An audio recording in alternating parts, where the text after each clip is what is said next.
Segment of the show for today. We have to talk about the labor movement in Tennessee. Mr. JLee, who is the president of the AFL-CiO, and with Mr. Lee is Kwame Leo Lillard, who is the president of the African American Cultural Alliance.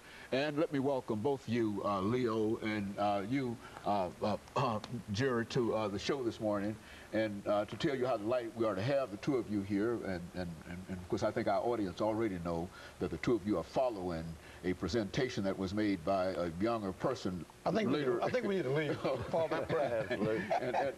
But what we'd like to do is to really talk about some of the things, some of the questions that she raised. Absolutely. In reference to this morning. But first, Mr. Lee, let's see if you can give us some information about your background, education, and your experiences, and then Kwame will give us essentially the same kind of information, and then we'll talk about some other things later on. And then we'll start talking about the labor union, teachers, and et cetera, all that. Yes, sir. Thank you, Dr. Haney. I grew up in Gallatin, Tennessee, graduated from high school there. When I graduated, family didn't really have enough money to send me to college, so at that time it was a lot of opportunity to get in apprenticeship training programs, and I applied for the electrician's apprenticeship program and the CWA Communication Workers program and TVA. And the IBEW electricians called me first, and beginning a long time ago, I served a 5-year apprenticeship with IBEW. Subsequently, I worked all over Nashville, many of the high-rise buildings you see we worked on. When I finished my apprenticeship, I went in the U.S. Army. I had been deferred from the draft in the 60s for the purposes of finishing that program, but I went in the Army in 62, served 2 years, and came out and was a journeyman electrician, went back to work as an electrician. Then about 72, GI Bill came along, went to University of Tennessee at Nashville for a long time at night, and I graduated from there with a BS degree.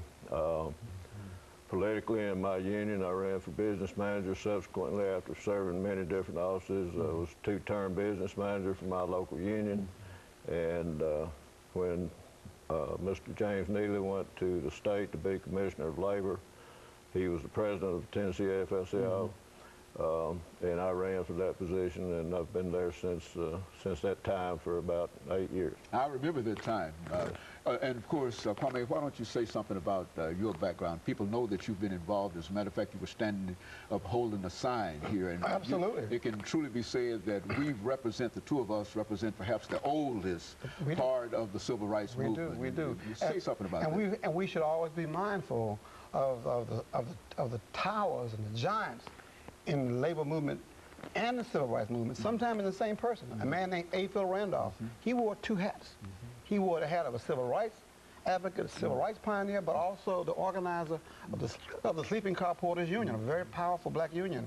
And we should always be mindful. We should never turn their hands loose with the civil rights movement and the labor movement, because they are the same.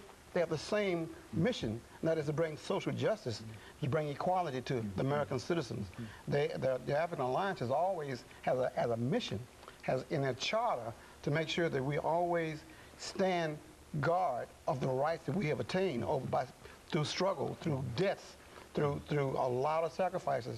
Those victories we won will not come easy, and you don't take them lightly. So when there's a chance to develop collaboration with a union or with workers, we will always be there with them, because most of the people we serve in the community are workers. They are not managers. They're not executives. They're not the professional people. Dr. King went to Memphis to give his life. Not a lawyers association, not a doctor's association, but the garbage workers. So we should never forget that. And of course, Mr. Lee, what does the AFL have in reference to your particular plan at this particular time? What would you like for folks to do and think in terms of what you're doing? Well, what we're doing is trying to create a re-energize a movement of the working people of this country. Things have gotten so bad for so many reasons, and politics being some of those reasons, but there are many reasons. Offshore, and we've lost a lot of our manufacturing jobs in this country. We've lost our industrial base, and we're talking about 12 to 14 million jobs when we talk about our industrial base. Those jobs are gone, and they'll be a long time if they ever come back. We are being attacked. They're trying to balance the budget on the back of poor people, working people, and they're giving the ultra-wealthy tax breaks all the same time, and it's just not right. You can't balance the budget of this country on the backs of working people.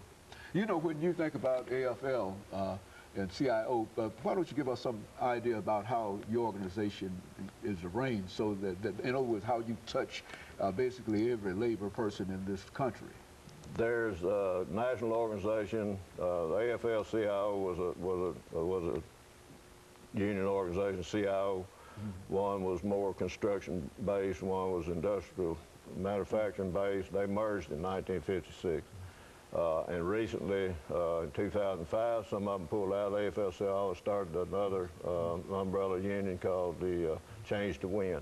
But we all work together at all levels to promote the common good of working people, socio-economic welfare of the people. And so the things that you're doing here in the state of Tennessee, they're doing in Alabama and all over the rest of the nation, and this is indeed really an international organization. Absolutely, it is, and especially with the Canadian unions. We have a lot of Canadian unions in the AFL-CiO, and it's not as strong as it used to be, but we're still strong, and we're still advocating for the working people, and we also advocate for affiliating with community organizations, and you saw some of that in this last demonstration we had Tuesday. There were community groups and allies there from all over. And I think what we'll do as we come to the end of this second segment, Mr. Lee, is to give you and Kwame an opportunity when we come back to deal with some of the specifics in reference to the things that you dealt with at the state legislature, because I think that in terms of the threat to the AFL-CiO, it's also a threat to all of these other units and et cetera. And so folks want to know exactly what the situation is in reference to that. And we'll talk about that when we come back during our second segment. We'll start with you. And of course, we'll be back with you following this short commercial break.